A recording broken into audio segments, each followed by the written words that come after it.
제 생각에는 미국은 주가 조정이 길어지게 되면 이게 민간 소비에도 부정적인 또 피드백을 줄 수가 있기 때문에 저는 좀 미국은 만약에 이제 미국 주식에 그렇게 90% 이상의 어떤 이제 자금들이 들어가 있다면 저는 그거는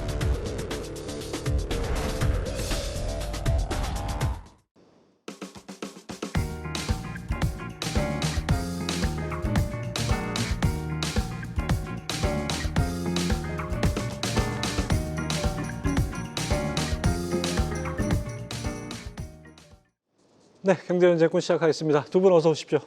안녕하십니까? 저 산전수전 다 겪으신 분들이니까 이번 한 주처럼 이렇게 다이나믹하다 그래야 되나요? 이렇게 많은 일들이 있었던 주가 있었나 싶어요.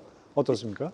예, 또 오늘 새벽에 뉴욕 증시가 나스닥은 6% 가까이 밀리다 보니까 이런 일들이 사실 찾아보면 있는데 우리 내부적인 어떤 정치적인 여러 가지 결정들 이런 것까지 생각해 보니까 참 드물었던 것 같습니다. 특히 관세라고 하는 예. 거는 우리가 2차 세계대전 이후로 비교적 자유무역의 세상에서 살아봤는데 트럼프 대통령이 우리가 2016년부터 겪어왔지만 예. 거의 보편적 관세에 가까운 걸 또 어제 새벽에 발표를 하니까 말씀하신 것처럼 이건 수십 년 동안 경험해보지 못했던 일을 예. 이번 주에 겪은 것 같습니다. 항상 지독한 거 다음에 더 지독한 게 오는 게 바로 역사가 아닌가 생각이 됩니다. 우리 김학균 센터장님은 이 모두 말씀으로 한국 경제의 회복 탄력성 약화를 직시해야 이렇게 네. 주셨는데 이거 설명 좀 해주시죠. 그러니까 우리가 최근에 보면 좋은 게 없죠.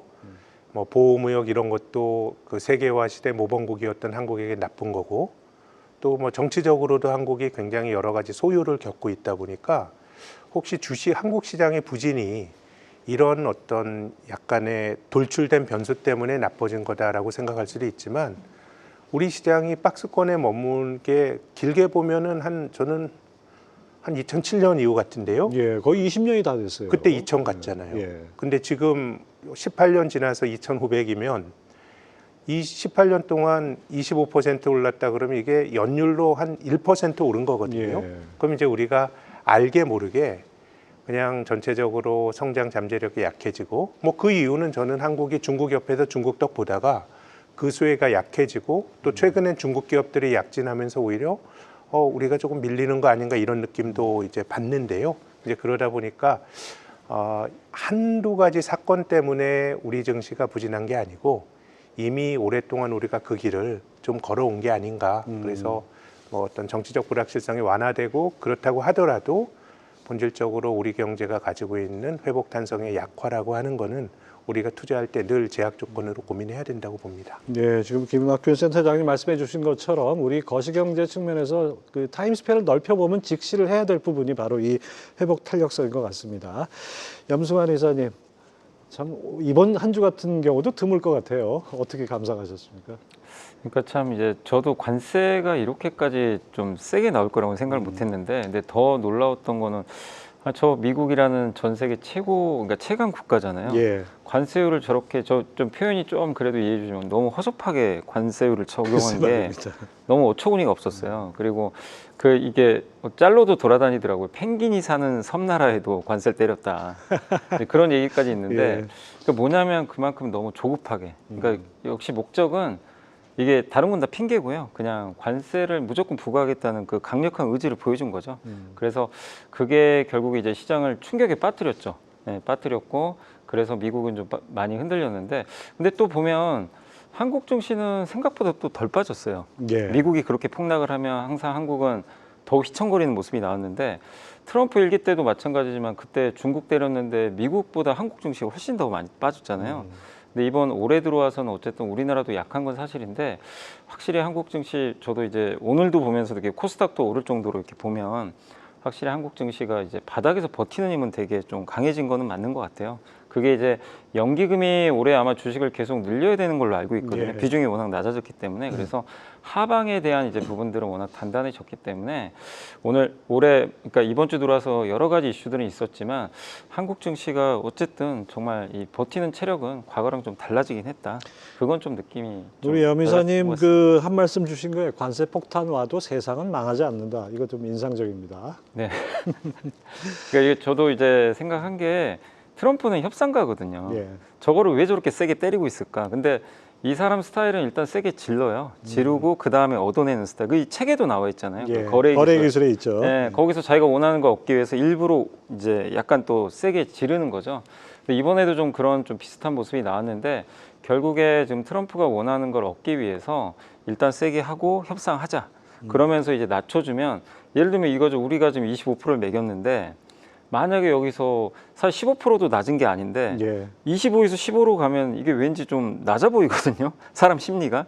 아마 그래서 그렇게 좀 약간 일단 세게 한 다음에 뭔가 좀 그 이제 다른 나라들이 협상을 할 때 좀 미국에 더 유리한 쪽으로 좀 작용하기 위해서 이런 좀 협상 전략을 펼치는 거 아닌가. 그리고 사실 이대로 가면 저는 느꼈던 게 뭐냐면 사실 제일 많이 피해보는 국가는 저는 미국이라고 보거든요. 그렇죠. 결과적으로 네, 그렇게 되죠. 그러니까 누구도 승리자가 없어요. 다 마이너스 게임이 되는 거예요.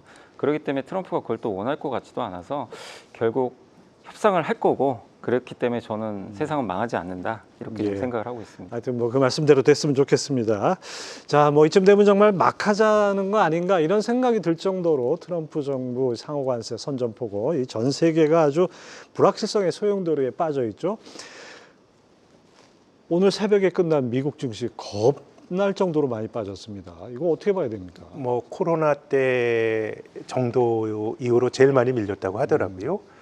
근데 저는 이제 그런 생각이 드는 게 우리가 말씀하신 것처럼 뭐 세상에 망하는 데 배팅하면 안 된다고 보는데 예.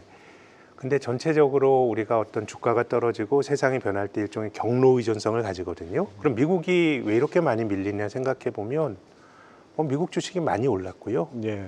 또 미국 시장의 밸류에이션이 비쌉니다. 지금 S&P 500이 최근에 조정을 받고도 PER이 이제 선행 PER이 20배가 넘는데 역사적으로 보면 PER 20배 이상에서 주식을 샀을 때 1년, 3년, 5년 수익률을 비교해 보면 유일하게 PER 20배에서 주식을 사면 장기 투자에도 별로 효과를 못 봤거든요. 예. 한 5년 투자에도 연평균 등락률이 마이너스 한 1.5예요. 그러니까 5년 투자하면은 복리로 따지면 10% 깨지는 거죠. 시간을 생각하면 그렇게 본다 그러면 저는 뭐 한국 같은 경우는 뭐 잘 버티는 건 뭐 옳은 게 없는 거고 예. 우리가 지금 주가가 한 8년 전 수준이거든요.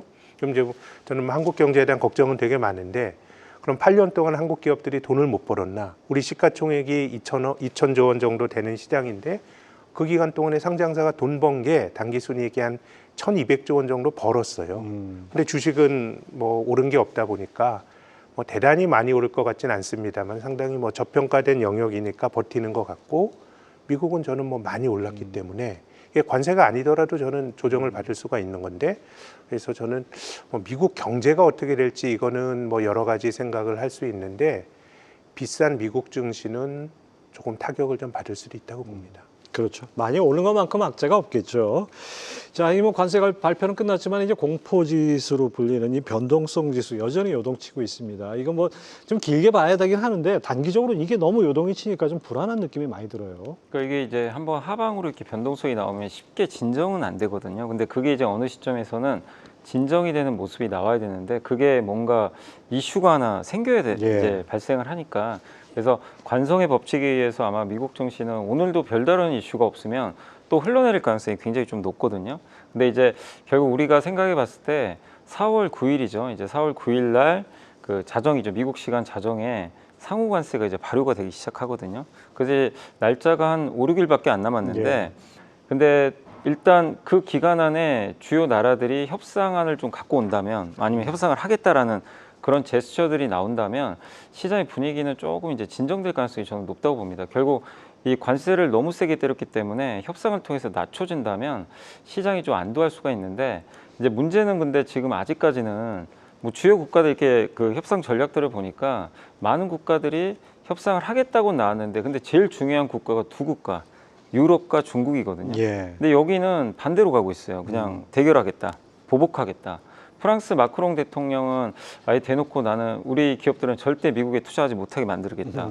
대놓고 그냥 강경하게 나오고 있고 뭐 중국은 말할 것도 없겠죠. 그러니까 결국 유럽과 중국에서 다음 주에 혹시 좀 약간 대화하겠다는 식의 좀 약간 이제 이슈들이 좀 생기기 시작하면 그러면 좀 미국 증시도 저는 좀 안정감을 찾지 않을까 이렇게 보고 있는데 그게 아니라 이게 제일 무서운 게 그거거든요. 서로 이제 보복 관세로 가는 거. 예. 그럼 이게 걷잡을 수가 없는 거죠. 그래서 스콧 베센트 재무장관도 여지를 뒀어요. 이게 최고 세율이고 협상을 통해서 언제든지 낮아질 수 있다. 그러니까 이 얘기는 딱 트럼프의 그 거래 기술과 딱 일맥상통하는 거죠. 그래서 갖고 오라는 거죠, 뭔가 원하는 걸. 근데 그거를 유럽과 중국이 받아서 갖고 갈 거냐. 여기에 이제 그 시장의 반등 속도가 좀 달려 있지 않나 이렇게 생각을 하고 있습니다.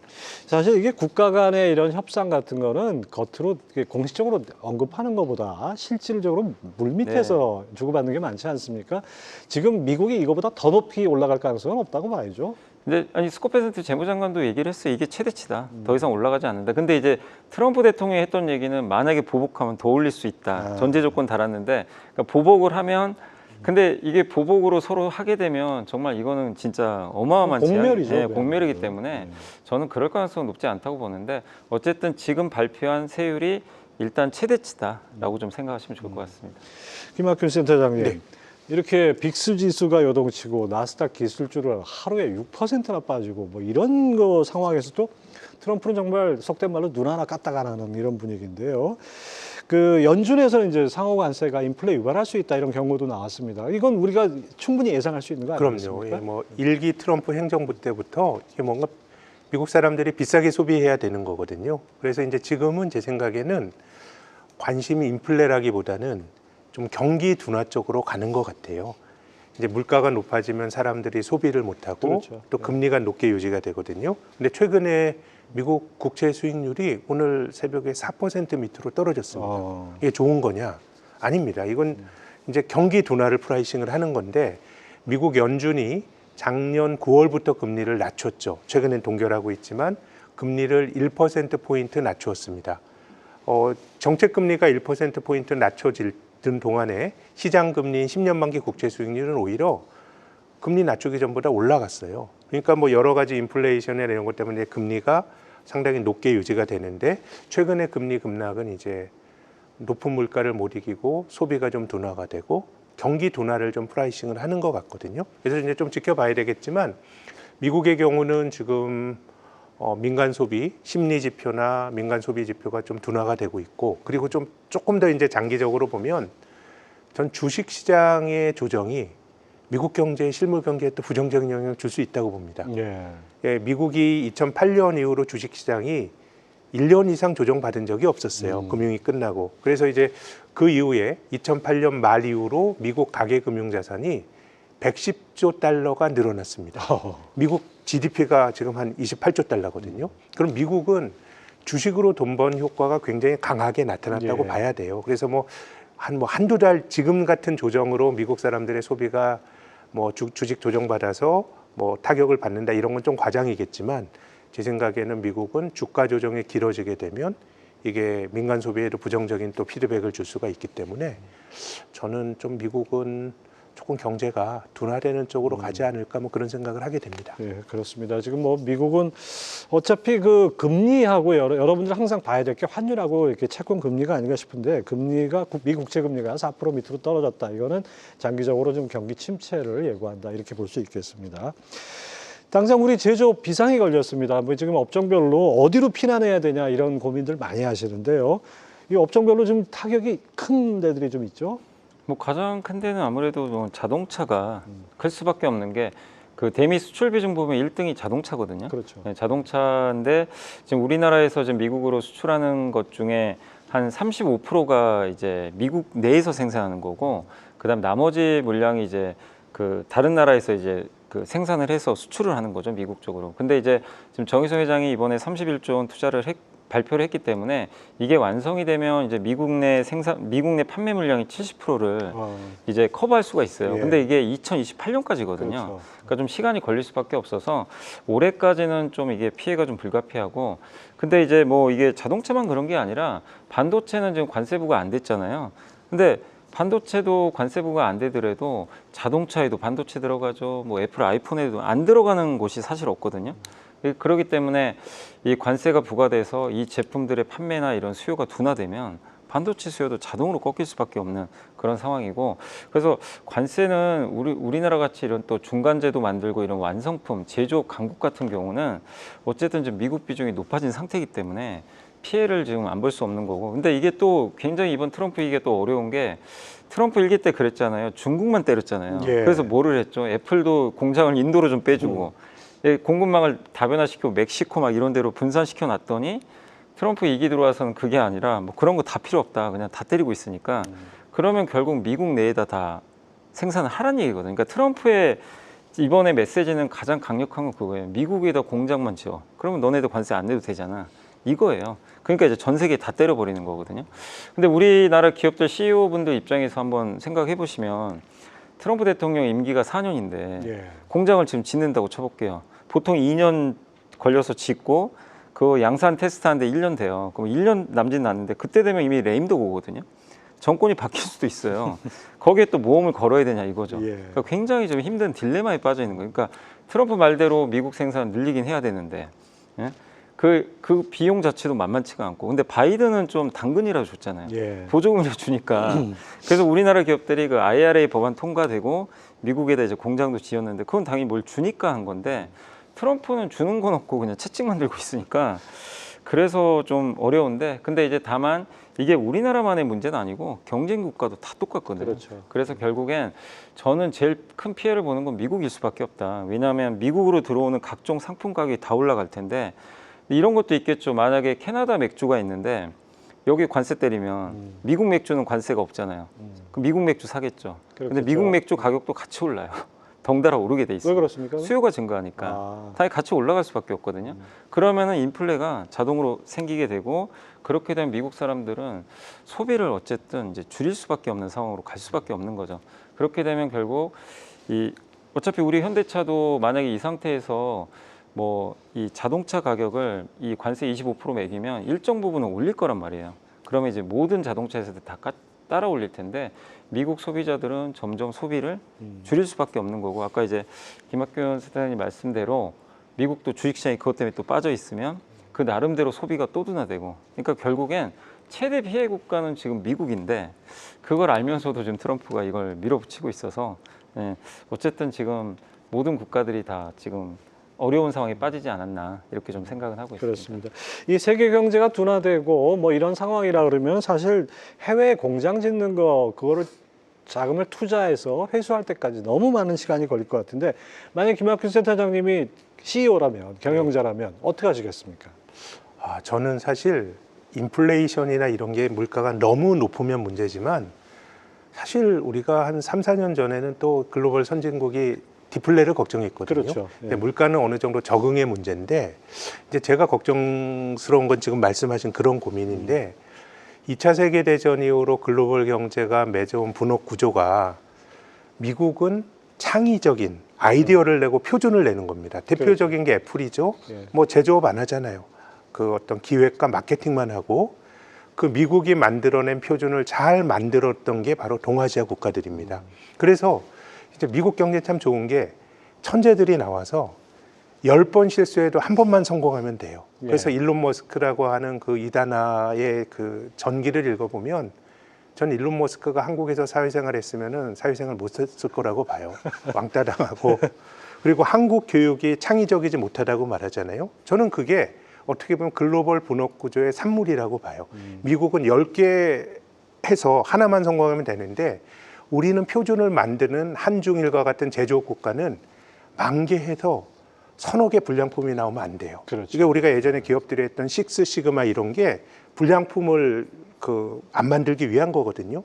그래서 일론 머스크 같은 사람은 한중일에 갖다 놓으면 이건 불량품이에요. 평균에서부터 벗어나는 거고, 이제 그렇게 보면 이제 미국이 한중일에 했던 제조업도 자기들이 하겠다는 거예요. 자, 그럼 이게 잘 낼 수 있느냐? 저는 핵심적인 건 사람인 것 같아요. 예. 미국의 좋은 대학에서 많은 사람들이, 실리콘밸리의 스타트업은 굉장히 훌륭한 사람들이 나오지만, 뭐 오바마 대통령이 예전에 그런 얘기 많이 했어요. 미국의 공교육을 얘기하면서 우린 무너졌는데 한국은 괜찮다라 그랬거든요. 그래서 당장 반도체가, TSMC가 피닉스에 공장을 짓는데 반도체 인력이 없다는 거거든요. 그렇게 본다 그러면 염 이사님 말씀하신 것처럼 지금 트럼프 대통령 임기는 4년이지만 기업은 고인건선으로 롱텀으로 보는데 예. 미국이 만들어 놓은 그런 밸류 체인에 한국 기업들이 동참한다고 하더라도 이게 과연 잘 될 수 있나? 사람은 있는 건가? 이렇게 생각을 해보면 제 생각엔 모든 게 적응의 문제라고 저는 보지만은 우리가 미국의 처방대로 선뜻 공장을 짓기에도 저는 너무도 불확실성이 크기 때문에 이런 것들이 제 생각에는 글로벌 경제가 직면해 있는 본질적인 미국의 공장 짓고 하면 또 우리가 적응하면서 살 수가 있는 건데요. 그게 잘 될 수 있는 건가? 저는 그런 걱정이 많이 됩니다. 기업들이 쉽게 결정 못 내릴 거라고 봅니다. 네, 그렇습니다. 정말 기업들은 딜레마라고 할 수 있겠죠. 어쨌든 간에 이 상호와 관세가 지금 전 세계에 영향을 미치고 있습니다. 여기에 과연 우리는 어떤 포지션을 취하고 어떤 자세를 우리가 가져야 될지 참 궁금한데요. 어떻게 해야 됩니까, 이거 진짜? 근데 결국 이제 트럼프가 원하는 건 두 가지거든요. 이제 무역 수지 적자를 줄이고 싶고, 그다음 미국에 공장 짓는 거죠. 그래서 그 얼마 전에 정의성 회장이 한 것처럼 일단 그런 액션들을 계속 보여주길 원하는 것 같아요. 그래서 이제 요거는 정부랑 또 기업들이 협상해야 되겠지만 아마 트럼프의 마음에 들기 위해선 지금 현대차 말고도 몇몇 또 대기업들이 아마 미국에 뭔가 좀 투자를 더 늘린 듯하는 정부랑 손을 잡고요. 그런 좀 액션들이 좀 나와야 뭔가 좀 분위기가 바뀌지 않을까 이렇게 보고 있고, 그 다음에 지금 트럼프 대통령이 이번에 관세율 부과할 때 그 표를 딱 두 개 보여줬잖아요. 왼쪽에는 타국이 미국한테 부과하는 관세율, 오른쪽이 이제 미국이 부과할 관세율인데 아마 계산해 보신 분들 아시겠지만 숫자가 되게 오묘하죠. 그게 관세율이 아니고 사실은 그 미국이 무역 수지 적자 보는 규모에다가 수입액으로 그냥 나눈 수치더라고요. 딱 보니까 그거 계산하니까 다 맞더라고요. 그래서 우리나라가 어쨌든 딱 50% 관세 매긴다고 돼 있는데 사실 한국과 미국은 관세는 무관세가 그거 2분의 1, 네. 25, 6% 이렇게 맞습니다. 되는데. 근데 한국과 미국은 아시겠지만 FTA 체결돼서 무관세예요. 사실은 관세가 없어요. 0%인데 어떻게 보면 억지죠. 근데 거기서 얘기하는 건 뭐죠? 그 자기네가 얘기했던 그 50%의 절반이 25잖아요. 이 50을 줄이는 방법 중에 하나는 무역 수지 적자액을 줄이면 돼요. 미국이. 그럼 뭐죠? 우리가 미국 걸 많이 사주면 되는 거죠. 근데 우리가 미국에서 많이 살 것 중에 뭐 여러분들이 아시겠지만 지금 우리나라에선 거의 대부분 국산차들을 많이 사시고 또 외제차를 타도 사실 뭐 독일제를 많이 선호를 하시잖아요. 근데 미국산 차는 지금 들어와 있지만 선택지가 별로 없습니다. 잘 안 보이죠. 그 경쟁력의 문제거든요. 그러니까 아무리 트럼프는 이제 그걸 원하죠. GM이나 포드차가 한국에서 많이 팔리길 원하겠지만 사실 소비자들이 안 사면 그건 어쩔 수 없는 문제거든요. 그러면 한국 정부가 해줄 수 있는 게 하나 있죠. 에너지 많이 수입하면 돼요. 그러니까 LNG를 평소보다 대규모로 늘려버리는 거죠. 지금 우리나라 LNG 수입금을 보면 호주가 제일 많고요. 미국이 아마 10% 초반 될 거예요. 그래서 미국도 지금 이거는 트럼프도 원하는 카드죠. LNG를 많이 좀 가져가라 이걸 원하고 있기 때문에 한국에서 LNG 수입량을 대폭 늘린다면 우리나라 무역 수지 흑자 규모는 줄겠죠. 대신에 미국도 적자 규모가 같이 줄어들겠죠. 그렇겠죠. 그러니까 저는 뭐 어쨌든 가장 현실적인 대안은 결국 LNG에 있지 않나. 이 에너지를 미국에서 되도록이면 많이 도입하는 그런 액션들을 좀 취해준다면 좀 뭔가 협상에서 유리해지지 않을까 이렇게 좀 생각하고 있습니다. 주식 투자하시는 분들은 어떻게 해야 됩니까? 이 상황에서. 그러니까 주식 투자하신 분들은 이제 아까도 말씀드렸지만 아마 오늘 아침에 또 새벽에 일어나자마자 다들 깜짝 놀라셨을 거예요. 이거 지수 2,400 깨지면 어떡하지? 공포가 들었는데 생각보다 보니까 오히려 코스닥은 또 올라버리고, 물론 오늘 이제 탄핵이 이제 결정이 되면서 정치 불확실성이 좀 해소된 것도 물론 있겠지만 국내 증시가 이제 사실 아까 김학균 센터장님 말씀이 정말 잘해주신 게 미국은 비쌌고 한국은 아시겠지만 작년 11월 당선되자마자 주가 그냥 끝도 없이 빠져버렸잖아요. 근데 그때 나왔던 게 보편 관세 20%. 그건데 이제 좀 더 올라간 거죠. 근데 이 5%는 어쨌든 그 협상 통하면 충분히 저는 낮출 수 있다고 보거든요. 그러면 그때 지수가 2,400이었어요. 그 사실은 그냥 원위치 된 거예요. 그러니까 아까 제가 말씀드린 것처럼 세상은 관세 매긴다고 망할 것도 아니고 트럼프 대통령은 제가 알기로는 전 세계 최고 관종 중에 관종이거든요. 이런 사람이 역사에 오점을 남기고 싶을까요? 미국 경제 내가 망쳤다. 당연히 바라지 않겠죠. 그래서 어느 선에서는 또 분위기가 전환될 수 있기 때문에 저는 2,400에 머무는 이 시장에서는 도망갈 게 아니라 뭐 관세 피해가 있고 앞으로 성장을 못하는 기업이라면 좀 조심은 해야 되겠지만 오늘도 보면 뭐 엔터주도 있고 그러니까 관세랑 또 무관하게 성장하는 기업들이 있거든요. 그래서 관세만 생각하면 사실 투자를 할 수가 없죠. 그냥 당분간 스톱하고 멀리 떨어져 있어야 되겠죠. 근데 그게 아니라 이 안에서도 기회가 굉장히 많거든요. 그래서 저는 그 시장에 참가하실 때 그런 걸 좀 잘 보시고 종목별로 잘 대응을 하자. 도망가지 말자. 지금은 어쨌든 인내해야 된다. 저는 그렇게 생각하고 있습니다. 그렇죠. 크게 보면 우리나라 뭐 수출로 먹고 사는 나라라고 하니까 관세가 이렇게 높아지고 무역 규모가 세계적으로 축소되면은 타격이 클 것이다. 이건 충분히 예상할 수 있지만은 업종별로 따져보고 종목별로 따져보면 참 차이가 많은 것 같습니다. 이 점을 꼭 유념하시기 바랍니다.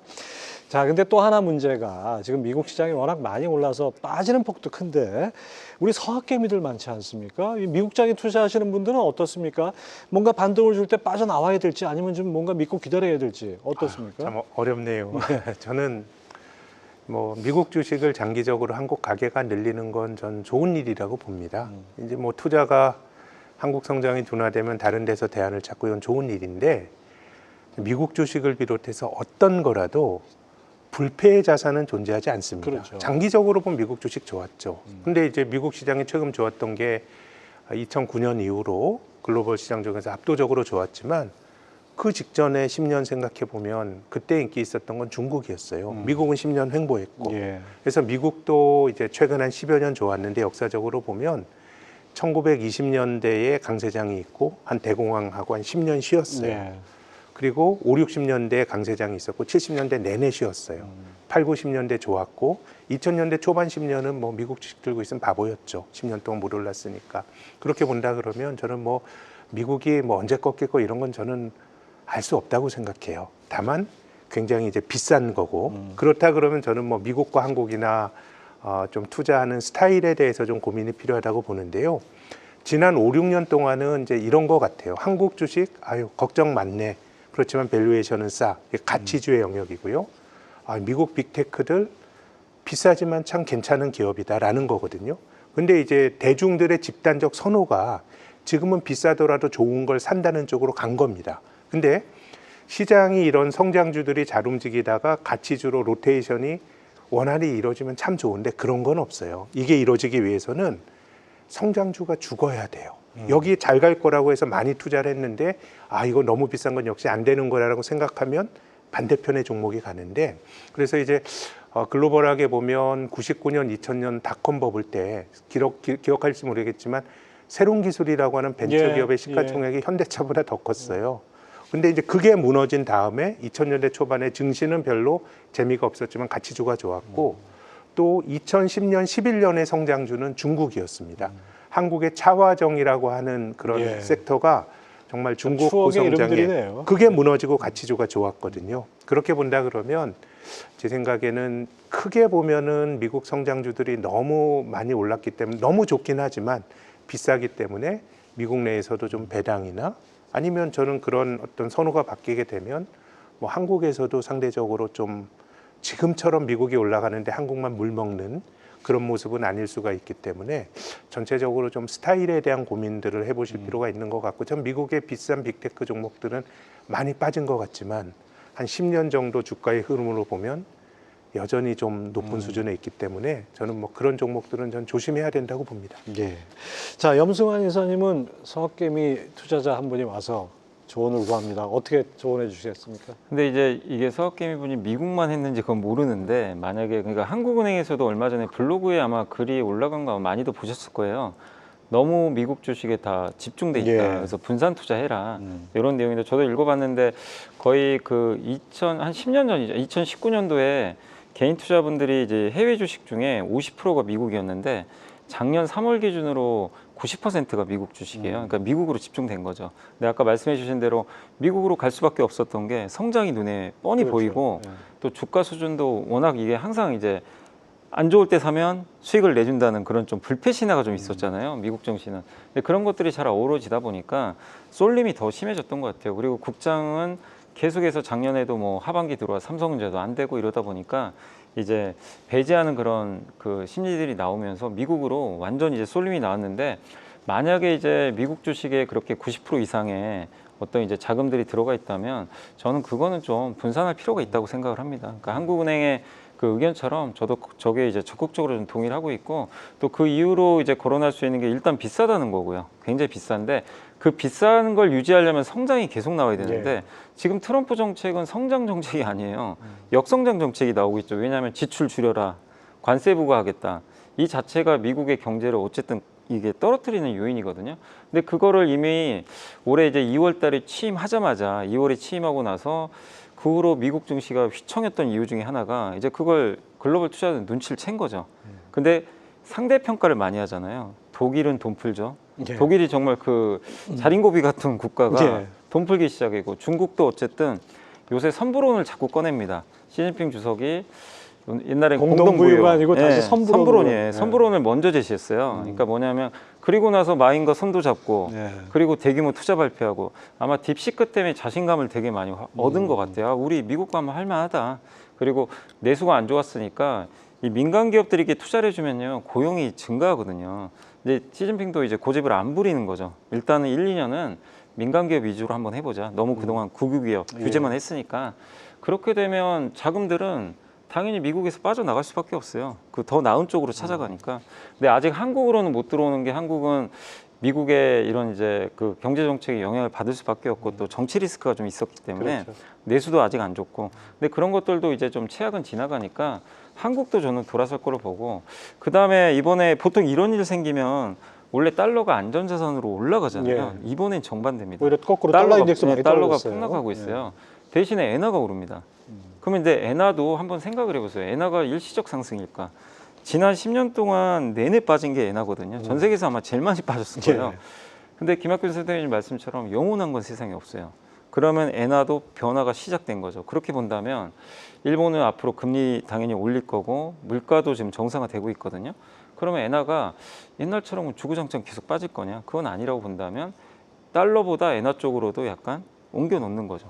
그래서 저는 지금은 투자하기 되게 좋은 시절은 맞잖아요. 어느 내가 원하면 일본 주식도 살 수 있고 유럽도 가능하니까 미국만 고집하는 건 좀 위험한 것 같다. 올해만큼은. 그래서 저는 좀 분산 투자 그러니까 저는 그렇게 말씀드리고 싶습니다. 그동안 미국만 투자하셨다면 이제는 미국도 투자하시고 그 외에도 투자를 해보자. 이렇게 좀 바꿔보자. 이렇게 말씀을 드리고. 사실 뭐 작년만 해도 미국 말고는 할 데가 없었어요. 근데 이제 올해 상황은 좀 바뀌고 있으니까 이 점도 포트폴리오 다변화 차원에서 한번 염두에 두시기 바랍니다. 자, 한편으로는 또 미국에서 이런 얘기도 나와요. 생각만큼 관세 여파가 오래 안 갈 거다. 그러면 이제 다시 불장이 올 거다. 뭐 이런 전망, 이거 믿을만 합니까? 아유, 그건 뭐 사실 알 수가 없는데, 근데 많이 오르고 또 우리가 할 수 있는 거는 뭐 저는 이 밸류에이션이나 역사적으로 보면 상당히 비싸니까 뭐 그런 것들은 제 생각에는 미래를 알아서가 아니고 기대가 많이 반영이 되어 있는 것들은 이미 뭐 미래 좋아질 것들을 주가가 많이 투영하고 있으니까 저는 조금 조심해야 된다고 보는 쪽입니다. 뭐 간혹가다 이 전망하시는 분들 보면은 자기 희망사항을 전망이라고 하시는 분들이 좀 있는 것 같으니까 그건 잘 구분해야 될 것 같습니다. 자, 염승환 이사님, 우리가 사실 이번 주에 주 초부터 우리가 많이 고민했던 건 바로 공매도 아니겠습니까? 외국인들 돌아올 것이냐, 뭐 여러 가지 얘기들이 있었는데 5년 만에 전 종목 공매도가 다시 재개가 됐어요. 대차 정보가 높은 주식들 위주로 표적이 되고 있죠? 네, 맞습니다. 대차 정보가 가장 많았던 게 주로 2차 전지가 좀 많았는데 아무래도 이제 2차 전지는 실적이 지금 뒷받침이 안 되고 업황도 안 좋은데 밸류에이션이 그렇게 또 싼 편은 아니다 보니까 거기가 좀 표적이 됐고 실제 그 이제 월요일이었죠. 월요일 날 공매도가 재개되자마자 그 2차 전지주들이 일단 이제 급락하는 그런 모습들이 좀 많이 나왔거든요. 그러다 보니까 일단 이제 대차 정보가 많이 늘어났던 쪽으로 실제 매도가 많이 나오는 그런 현상들이 좀 나왔던 것 같고 이 대차라는 건 결국 빌리는 거잖아요. 근데 우리나라는 어쨌든 무차익 공매도가 금지되어 있기 때문에 빌려야만 이번에 시스템을 바꿨던 게 전산으로 이거를 이제 확인을 해가지고 대차를 100만 주 했으면 100만 주 이상으로는 주문이 절대 안 들어가게 이걸 막아놨더라고요. 그래서 일단 대차 잔고가 늘어난다는 건 공매도가 늘어날 수 있기 때문에 그런 부분들은 주의하시면 되겠고 다만 오늘 같은 경우는 또 2차 전지가 올랐거든요. 네, 그러니까 공매도라는 게 영원히 주가를 빼는 게 아니라 어느 정도 레벨까지 이제 만약에 매도가 나오면 또 다시 한번 이제 공매도가 약화되면 반발 매수가 또 들어오게 되거든요. 그래서 공매도는 단기 변동성을 좀 높이는 요인 중에 하나지만 공매도 자체가 그러니까 많은 개인 투자자분들이 생각하는 공매도 때문에 주가가 오를 게 못 오르고 뭐 내릴 게 더 내리고 꼭 그렇지만은 않아요. 근데 그렇게 따지면 지난 2년 동안 공매도 금지된 한국이 왜 전 세계 꼴찌였어요? 그렇죠. 그러니까 그거는 뭐 대답할 수가 없는 일이잖아요. 그렇기 때문에 공매도는 변동성이지 그게 방향을 결정짓지는 않는다. 이걸 좀 주의하시면 좋을 것 같습니다. 네, 그렇습니다. 공매도가 시작된 지 5개월이 지났습니다. 하루 평균 1조 2,400억 정도 그 공매도 거래를 하고 있는데 90%는 외국인이라 그래요. 시장에서는 어떻게 보고 있습니까? 네, 뭐 사실 그 뭐 특정한 주체만 뭐 공매도를 포함해서 누구만 뭐 제한적으로 하게 하는 건 옳지는 않은데 저는 공매도 하다가 망한 사람들이 훨씬 많다고 봐요. 네. 우리가 뭐 주식 투자로 이러저러해서 돈을 벌었습니다 이런 사람들 많은데 공매도로 돈을 번 사람은 장기적으로 돈을 번 사람 참 많이 못 봤거든요. 그렇게 본다 그러면은 이것 자체가 개인들이 할 수 있는 건 아닌 것 같고 그렇게 본다 그러면 뭐 예전처럼 외국인 기관 투자가들이 이제 공매도를 치는데 근데 또 외국인 투자가들 중에서 순수하게 주가 하락에만 배팅하는 공매도를 하는 투자자보다는 그러니까 한쪽에는 매도를 치고 한쪽엔 주식을 사는 페어 네. 트레이딩을 하는 수요가 되게 많아요. 일종의 해치 차원에서 공매도를 이용하는 그럼요. 거죠? 사실 한국 시장이 장기 박스권에 머물러 있었으니까 이제 그런 식의 매매를 하는 건데 공매도 치는 거는 데이터에 잡히지만 뭐 사는 거는 사실 뭐 따로 집계를 안 하다 보니까 그래서 뭐 시장 전체적으로 보면 이제 좀 뉴트럴한데 뭐 어쨌든 뭐 개별 공매도의 표적이 되는 주가는 뭐 어쨌든 주가가 부정적일 수는 있습니다만은 또 반대편에 사는 힘도 존재하니까요. 그걸 뭐 좀 균형적으로 봐야 되지 않을까 싶습니다. 네, 그렇습니다. 자, 뭐 이 공매도가 재개가 되니까 세력들은 기다렸다는 듯이 개별 종목들 숏배팅이 나오고 있습니다. 그 코스피에서 무려 SK 하이닉스, 카카오 같은 14개 종목, 또 코스닥에서도 29개 종목 한때 공매도 거래를 금지시켰다고요? 예, 그러니까 공매도 과열 종목 제도가 있거든요. 그래서 이제 주가가 뭐 마이너스 5% 이상 빠지면서 공매도가 이제 일정 수량 이상으로 이렇게 급증할 때 이게 이제 공매도가 너무 집중됐기 때문에 공매도 때문에 약간 이제 어느 정도 주가가 악영향을 받았다고 생각하고 이제 거래소에서 이 종목들을 지정하고요. 이제 다음 날 공매도가 이제 금지되거든요. 하루 동안. 근데 추가로 주가가 5% 이상 더 하락하면 이게 또 연장이 됩니다. 네. 그러니까 결국 공매도 때문에 연속해서 주가가 급락하는 걸 좀 방지해보자라는 측면인데 어쨌든 이게 그 금지 종목이 43개나 됐다는 건 사실 근데 이게 그동안 거의 한 어떻게 보면 전 종목 공매도가 5년 만에 단행이 예. 되는 거다 보니까 공매도 수요가 또 많을 수밖에 없었거든요. 그러다 보니까 이 못했던 공매도 특히 이제 외국인이나 기관 쪽에서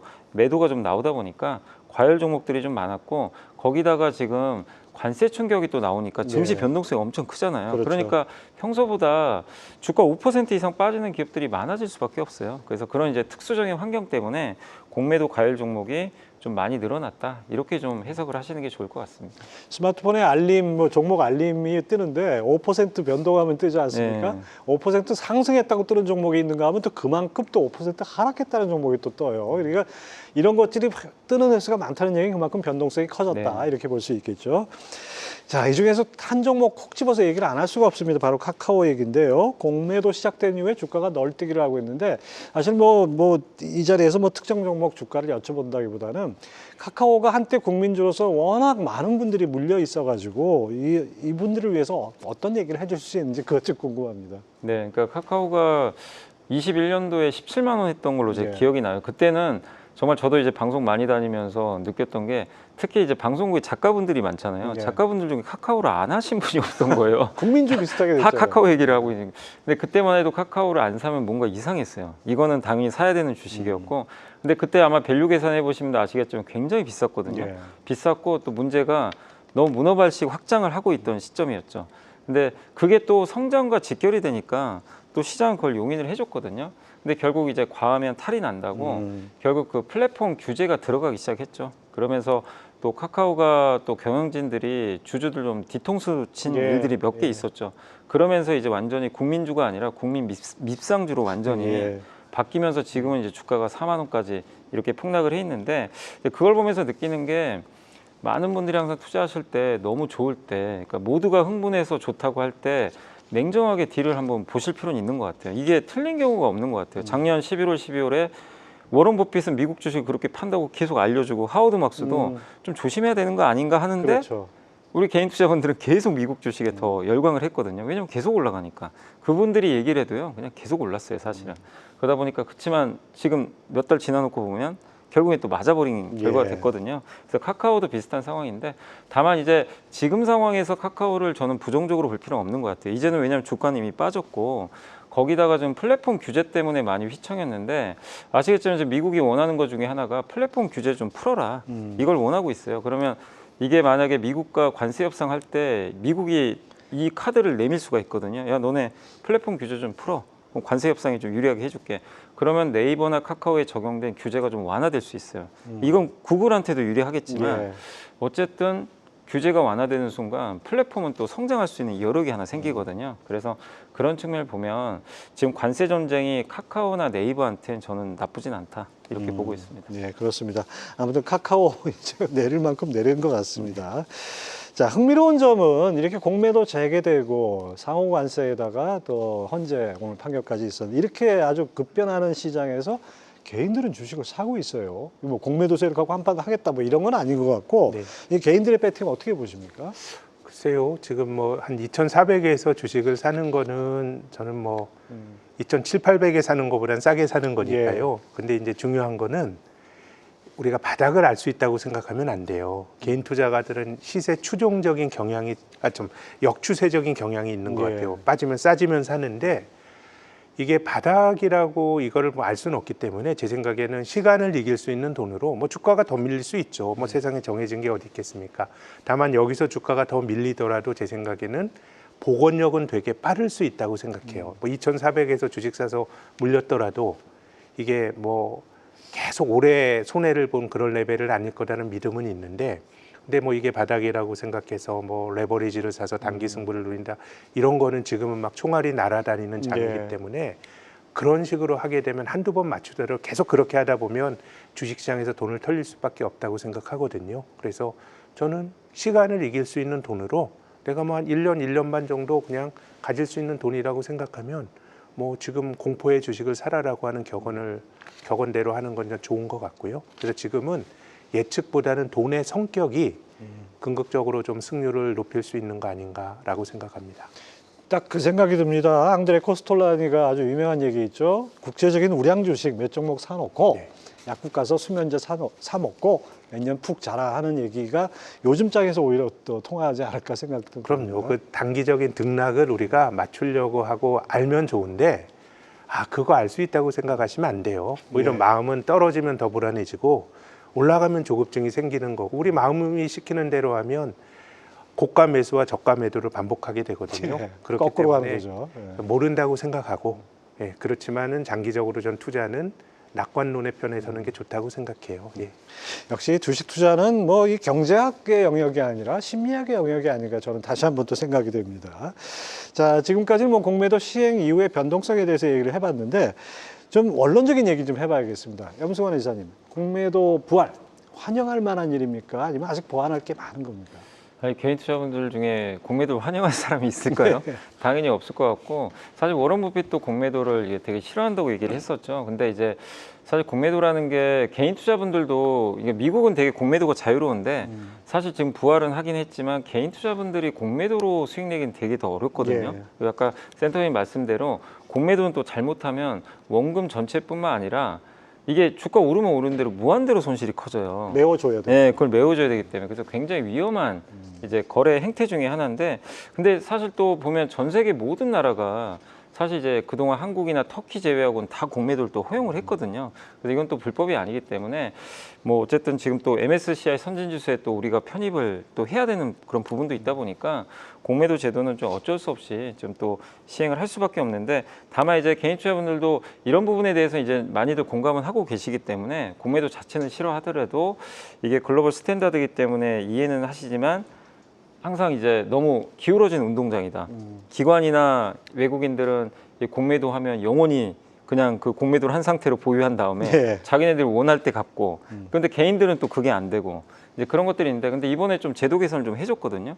그런 부분도 있고, 또 제일 이제 사람들이 신뢰를 안 했던 게 무차익 공매도. 근데 이번에 전산 시스템을 확보했다고 하니까, 근데 이렇게 했는데도 혹시 또 무차익 공매도 사고가 또 터지면 이건 이제 사실 좀 돌이킬 수 없는 것 같아요. 그러면 신뢰가 완전히 떨어지겠죠. 그렇겠죠. 예. 그러면 이제 우리나라에서 아예 공매도 제도가 없어져 버릴 수도 저는 있다고 생각하거든요. 만약에 그런 사고 또 나온다면.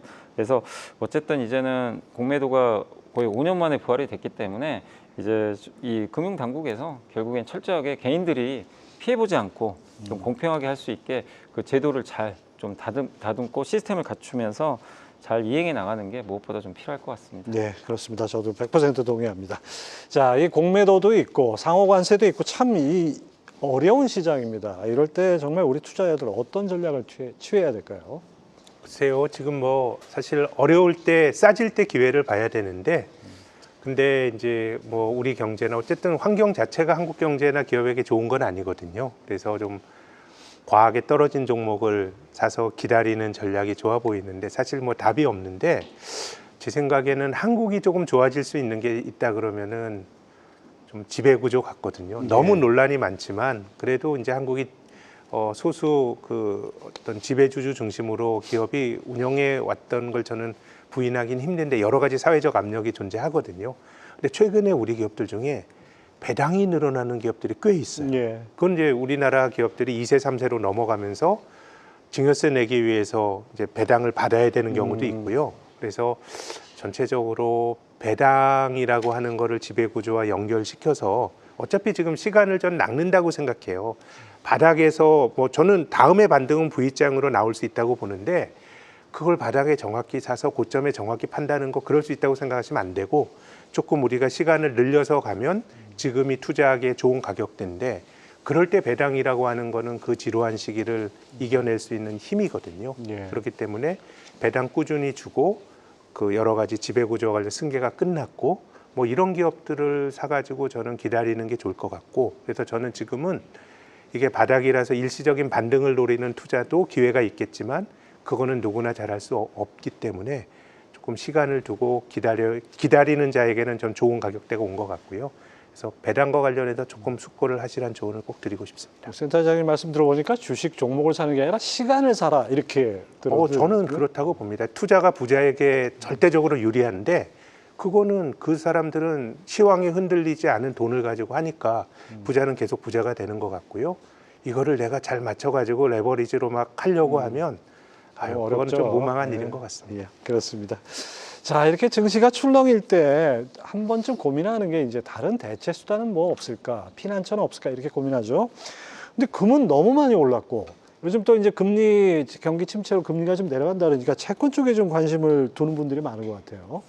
그 사실 이제 금은 사실 좀 투기적인 매수도 너무 많아서 좀 저도 위험하다, 좀 조심해야 된다 동의를 하고 있고요. 근데 채권도 지금 이제 오늘 미국의 10년물 국채 금리가 아까 4% 깨진 것 같은데 사실 그 미국 경기가 진짜로 침체로 간다면 더 내려갈 여지는 있고요. 예. 또 거기다가 지금 트럼프 대통령은 금리 내려가는 걸 되게 환영하는 사람이잖아요. 그래서 아마 그 채권 금리가 더 내려갈 수 있지만 사실 불과 얼마 전만 해도 4.7까지 한번 갔었거든요. 그래서 저는 개인적으로 뭐 국내 그러니까 채권도 여러 가지 이제 국가들이 있잖아요. 뭐 우리나라도 있고 미국도 있는데 기본적으로 미국 채권 사는 게 더 유리하다고는 일단은 보고 있어요. 왜냐하면 한국은 이제 오늘 보니까 20조 원 추경액이 나오더라고요. 예. 20조 원 추경을 하게 되면 국채 발행을 해야 되니까 이거 금리 상승 요인이거든요. 그래서 한국 금리는 쉽게 이렇게 떨어질 것 같지는 않아요. 시중 금리가. 그러면 채권 투자 해봐야 그걸 시세 차익 내기가 좀 쉽진 않거든요. 금리도 우리나라 같은 경우는 2%대니까 높지가 않죠. 근데 미국은 어쨌든 4%대. 그래서 저는 채권을 한다면 미국으로 하시되 다만 지금 미국의 채권 금리가 최근에 급하게 떨어졌기 때문에 나중에 채권 금리가 다시 한번 반등하는 걸 이용해서 그때 미국 10년물 국채를 투자하는 게 낫지 않나. 근데 지금은 좀 너무 가파르게 떨어져서 지금 타이밍에 좀 들어가긴 좀 약간 채권도 좀 늦긴 했다. 그래서 좀 금리 오르는 걸 좀 기다려 보자 이렇게 말씀을 드리겠습니다. 예, 그렇습니다. 역시 금리 상황에 따라서 이건 변동이 클 것 같습니다. 자, 어쨌든 간에 트럼프의 상호 관세가 윤곽을 드러냈고 뭐 오늘 대한민국에는 정치적인 불확실성이 일단 하나가 해소가 됐습니다. 2분기 우리 시장을 좀 전망을 해야 될 것 같은데 어떻습니까? 뭐 저는 그냥 울퉁불퉁할 것 같습니다. 그래서 뭐 잘 모르겠지만 한 2,400 정도 내외라 그러면 나름 하반기 형식성을 가지고 또 설사 뭐 떨어지더라도 복원력은 빠를 것 같고요. 근데 많이 올라가기도 좀 힘든 박스권 내에서 울퉁불퉁한 시장 흐름이 되지 않을까 싶습니다. 울퉁불퉁하면 참 승차감이 안 좋은데. 네, 네. 그렇죠. 자, 이리 치이고 저리 치이고 우리 투자자들을 위해서 한 말씀 들어야 되겠습니다. 염승환 이사님, 이 상반기 투자 전략 어떻게 가져가야 될까요? 근데 2분기까지는 뭐 딱히 좋긴 만만치 않겠죠. 근데 말씀드린 대로 바닥도 되게 단단하거든요. 그래서 하반기 되면 저는 감세 이슈가 나올 것 같아요. 미국에서 어쨌든 계속 관세만 할 수는 없으니까 상반기에 관세나 이제 증시 안 좋은 정책들을 밀어붙인 다음에 하반기에는 이제 감세나 규제 완화 얘기가 꺼낼 것 같아요. 그러면 글로벌 증시가 안정화될 수 있거든요. 그래서 그런 측면에서 보면 2분기 이렇게 울퉁불퉁할 때 이렇게 뚝 꺼질 때마다 좀 주식 비중을 늘려가서 하반기를 좀 대비하면 어떨까? 그래서 저는 지금 급락의 공포를 느낄 게 아니라 비중을 좀 계속 늘려야 된다 이렇게 말씀을 드리고 싶습니다. 그 만약에 포트폴리오를 짠다면은 그 배당을 많이 주는 뭐 ETF라든지 이런 것도 좀 관심 좋죠. 가져봐야 우리나라 지금 아까 말씀해 주신 대로 지금 고배당 ETF도 있고 배당주들 많고 또 한번 그런 것도 찾아보세요. 대신증권 같은 기업들은 최근에 그 감액 배당 한다고 공시를 했더라고요. 감액 배당은 뭐냐면은 이제 결국 그 보통 이제 우리가 배당 받으면 15.4% 떼고 받잖아요. 예. 그걸 안 내도 됩니다. 어떻게 종합소득 하죠? 과세에도 아, 포함이 안 돼요. 그래서 그런 기업들이 몇 개 있습니다. 그래서 감액 배당 한번 검색해 보시고 우리나라에 많지는 않은데 몇몇 기업들이 그걸 결정을 했거든요. 그런 배당주들 중에 배당 수익률 6, 7% 되는 기업이 있으면 다른 기업들보다 훨씬 세금 면에서 유리하니까. 배당 소득세 안 내고 하면 네. 15.4%안 내는 게 어딥니까? 네, 그래서 그런 전략도 저는 괜찮다 이렇게 생각합니다. 김학균 센터장님, 항상 이 증시 우리 여의도에서 무게를 잡아주시는 분인데 우리 투자자들을 위해서 한 말씀 해주시죠. 네, 저는 뭐 투자가 돈의 성격이 제일 중요할 것 같거든요. 그래서 지금 우리가 어떤 견해를 가질 수 있지만 이걸 알 수 있다고 생각하면 안 됩니다.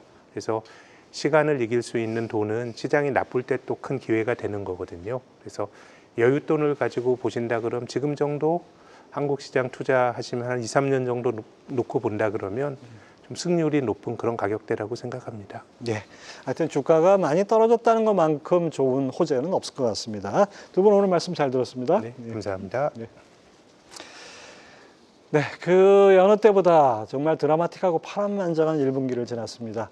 절체절명의 위기라고 느낄 때 또 다른 기회의 순간이, 그리고 위기가 끝났다고 생각했을 때 가장 위험할 수도 있다는 점 잊지 마시고 호흡은 길게, 마음은 단단하게 투자에 임하셨으면 좋겠습니다. 경제전쟁 꽃 마치겠습니다. 다음 주에도 금요일 오후 6시에 찾아뵙습니다. 시청해주신 여러분 감사합니다.